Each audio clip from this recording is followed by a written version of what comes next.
zone that's left.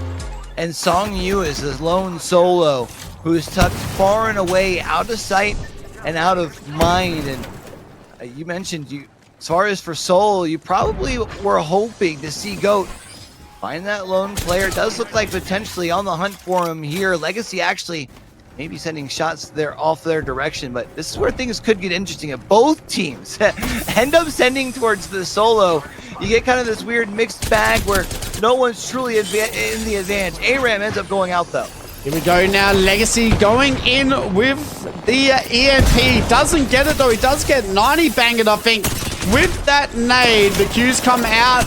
Looks like Seoul, S8UL, sorry, trying to hold it down. Sharky now going for the Q.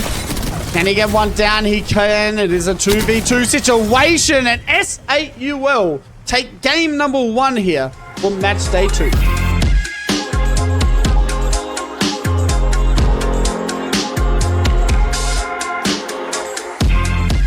They do have the pylon down as well, which is stopping the god nades being sent in. Pricey trying to find some Qs to put down to fight this team. Now, if they get rid of this team, they may win this game. The problem now, though, Q, it looks like PXX and I think Titan Esports Club in a good spot here. 3 squads still left. PXX now trying to stay alive.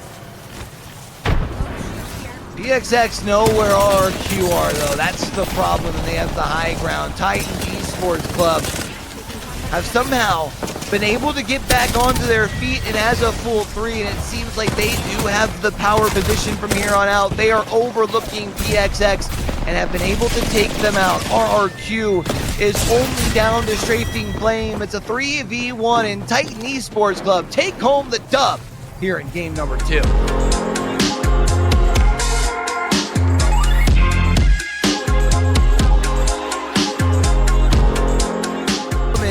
You have too many people on the opposite side of the zone that if you were to overextend for it, you'll probably find someone knocked. So instead, they'll just settle for shots across the way. This is like Goat. They're going to have to try and hold this push from the Alter team. You have Yubi now looking at them as well. So 3 squads left. Goat, Aram, and Yubi Salembu. I'm pretty sure, I don't know if that's how you say it, but beautiful shot from Easy Flash. The kid is back in Pro League, and he is trying to show exactly why he is one of the most talented players in APAC South, but he's not going to get it done here as Oh cleans up Yubi. Yeah, the problem is, though, that means ARAM gets to clean it up with an easy 3v1.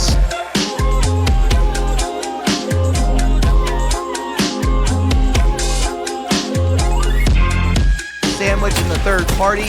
However, S8UL has been able to stay on their feet, and all of a sudden, it's all eyes on Wolves. And Strafing Flame does have the wall to be able to build a little bit of cover here for RRQ, and it does look like the first focus has to be towards Wolves. Here we go. We know there's one man that can do a lot of damage for Wolves, and that is No Name. Let's see how they play this situation. It looks like they are moving RRQ closer towards the S8UL side of things. There's No Name still farming with the R99. He's just climbing up his damage numbers at the moment. And if you're S8UL, there has to be a time that you decide to drop off the height.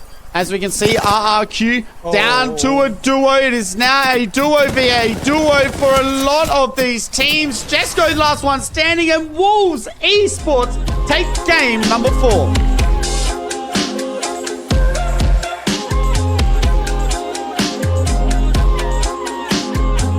You can see them being aggressive, but all of a sudden the fight decides to slow down.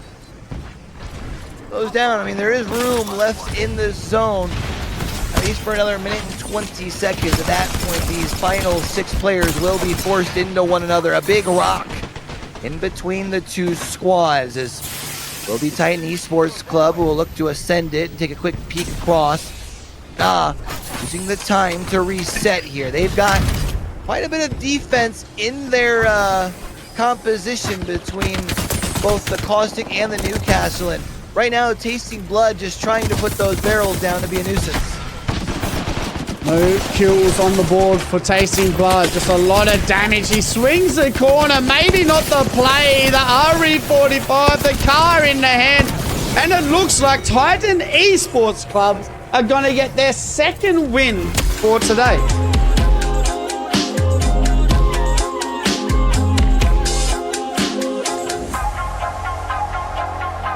Exactly sure where 8th are, but if you can finish, I mean, I feel like their spot, if they can make sure that they don't overextend towards either of these remaining 3, you may even be able to force them into a fight first. The problem is both of these 2 remaining trios of ARAM and DCG will both be looking to force the engagement with you. Lima will send out their ults here, and maybe that'll be enough to keep these teams at bay. Here we go. The Q's coming through the floor. Walking L playing a little too aggressive, maybe. Now Heck and Limo. Sorry, that's Limo playing a little bit too aggressive. Walking L still trying to get some shots to hit. This may be a deep cross game win here for game number 6 as Rowie walks in, gets the victory for game number 6. And that is all she wrote.